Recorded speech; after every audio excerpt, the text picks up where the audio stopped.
If you love Baltimore sports, you'll love WNST.net. Monday Night Live, we are out here at High Top Symphonia. Brendan Ayanbadejo in the house. He is your host, as always, for Monday Night Live. It is brought to you this week by Time Out for Sports.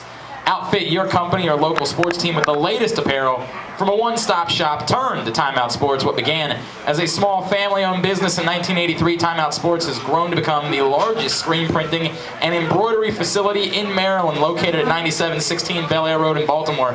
Time Out Sports offers a full range of team uniforms, apparel, and sport-related equipment. Their in-house embroidery and screen printing services will assist you in making a lasting impression for your team, company, or organization.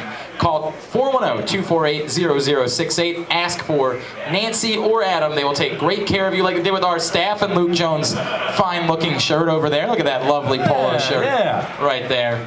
Visit timeoutfs.com or for more information on Time Out Sports. Brendan, I don't understand why you wouldn't do the read. I just said, you were talking to me about how you're a thespian. You got to do the reads, right? You're just gonna drop it on me and just say, "Oh, do this now, live." I thought that would. I have to study it and prepare myself, like every professional prepares. Preparation, you know. We should. And then I would have did it splendidly. You know what? Next week, you and I are gonna act out like a movie scene. We're gonna prepare. Just make sure it's not a kissing scene, all right? I don't know why you would think I would do anything like that. That's really weird. I'm just saying. Which one of us shaves our legs? I do. Fact. Anyway, moving Which forward. one of us has been with more women? Me. Well, I don't know. Whoa.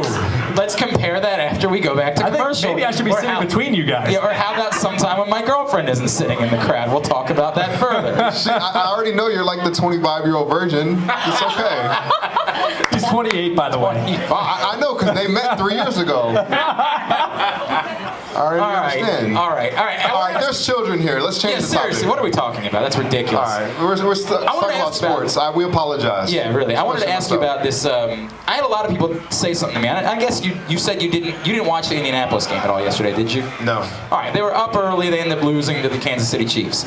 I had 5 to 6 messages today from people that said, "Do you think Indianapolis purposely threw that game because they're trying to get Andrew Luck at the end of the season?" And I have, on the level of, I don't know if you know this about football fans, they're all conspiracy theorists. Right. They're all convinced when their team doesn't win that it means that there was something against them, that the league had set it up that way, or that it wasn't just that one group of guys went out on the field and lost to the other group of guys. They don't believe that's possible. So understand that first about football fans. But one thing that I've always said is I don't doubt that an organization might sometimes do certain things because, you know what, it wouldn't hurt us if we lost this game at some point.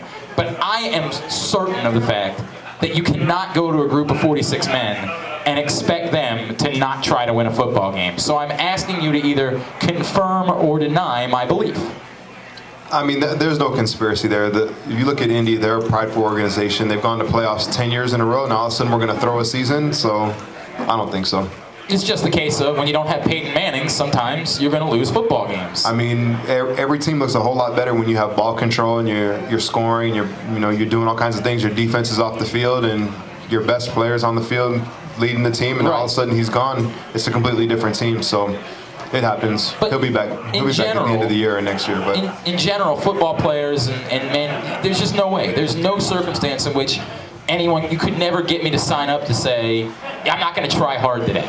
I mean, I think with football players, we're so prideful. I think the most important thing when you go out on a field is the last name on your jersey, and that's going to go with you no matter where you are. So whether you're in Indy or the next year you're in Dallas or whatever team you play for, like whatever you do, it's going to stick with you. That's your resume. Every play is your resume. It's going to go with you. So I never even heard of somebody not playing their hardest or a team not trying their hardest. And I've been on teams that have been bad before, and that's never ever come up. You play with even more chip on your shoulder, and that's just the way it is in football. So I've never seen it before. I never heard of it before. But I guess, when fans are sitting there talking, they have a lot of time to talk about all kinds of crazy things. But if you're looking at it, and I'm going to take the opposing side here for just a moment, you're looking at the organization, the coaching staff, the front office personnel. Couldn't there be decisions made as far as who's going to play, what kind of schemes we're going to run? Not that you're trying to just tank it, but okay, let's evaluate some of these guys. Like, for example, when you hypothetically you throw out a rookie quarterback onto the field, when you have a veteran who might, over the course of 16 games, maybe net you 1 or 2 extra wins. Do you think, from a player perspective, I hear what you're saying. I agree. I can't envision that. But do you think it's possible it could go on with the front office coaches talking about trying to look at the big picture? I mean, not that I know about, but sometimes owners pull the trigger and they go a different way. You see, Al Davis used to do it all the time. Oh, I want such and such to play, and then that's what would happen. But that's the owner's choice. That's his prerogative to do that. But nobody's going to go out there and play less hard or play to lose or anything like that. Right. One of the other big topics in football this weekend has been the Philadelphia Eagles, and it was supposed to be the dream team, and here they are after a 1-4 start. And I keep hearing from football analysts things along the lines of, just because you put a group of great players together doesn't mean they're a great team. To me, I think that says something about a team like the Baltimore Ravens, where you do have a group of great players, and functionally that makes it a better team. Do you ever look at that and say, is it more amazing to you that given all of the individual great players on this roster, the fact that you guys are able to come together so well as a football team? Well, football's the consummate team sport. So, you throw all these stars together in Philly, they're going to need some time to gel. So I definitely think they're going to be one of those teams that turns it around. The team you see right now is not going to be the same team you see in November and December. And the same thing with the Ravens. We kind of put some key pieces to our puzzle together early on in the season. And after we played against the Steelers, we thought we were a good team, but the first thing on our minds is, man, we're going to be a whole lot better team in November when we play them again. Sure, no question. One of the other, and just sort of go around some football topics with you. They were all up this weekend, but it seems like every time he plays, everyone has an opinion about Tony Romo. It's just, he is the maybe most hot-button player in the entire NFL. Have you ever been around a player like that you felt, I need to step up and say something here because this is my teammate and I'm sick of hearing certain things about him? A couple guys I know felt that way with Joe in the offseason, and some of the things people were saying about Joe. Yeah, well, with the kind of pressure that Romo faces and the type of market that he's in and the team that he plays for and supposedly America's team and their owner, he's just in a pressure cooker. So I've never played with a player that's had that much pressure on him. When I was in Chicago, Rex Grossman, he had a lot of pressure on him being in that market and playing for the Bears and whatnot. But nothing like Romo. I think two guys that are really under the gun that you see a lot of pressure on, they're all quarterbacks, and it's Romo, Mike Vick, and then Cutler in Chicago. And those are all pretty big markets, and historically they're all good football teams. So I think it goes with the territory and especially the owner in Dallas. So that's just one of those things. Definitely going to have to earn every penny that he makes there. It's funny, you mentioned Chicago. There's a new book out right now about Walter Payton that's been really sort of met with a lot of mixed reviews because it talks about some of the more personal things in his life and some of the things that maybe people didn't know about him that maybe they didn't need to know about him. Are you ever amazed still at how interested people are in the lives of pro athletes, that I want to know every single stinking sordid detail about your life? I have to know who you're sleeping with. I have to know what you're doing when you're out on a Friday night. Does it amaze you still when you see things like that? This guy's been dead for a decade, and here it is.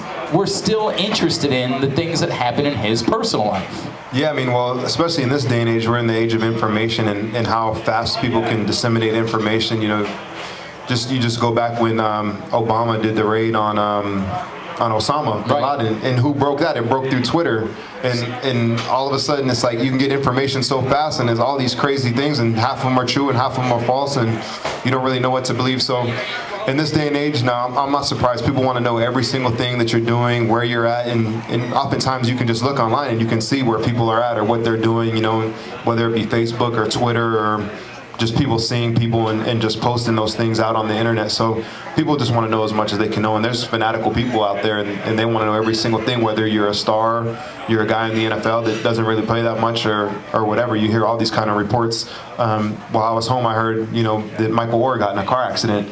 And with the things that have been happening as of late, the first thing I did was contact him. Are you okay? Is everything cool? I'm like, yeah. He's like, yeah, I'm cool. I'm like, why? What'd you hear? I'm like, oh, I heard you got into a car accident, and the story broke off of Facebook. Right. And he's like, nah, man, I'm cool. Nothing happened. So on a week-to-week basis, by the way, someone on your team has a torn ACL. Via Twitter.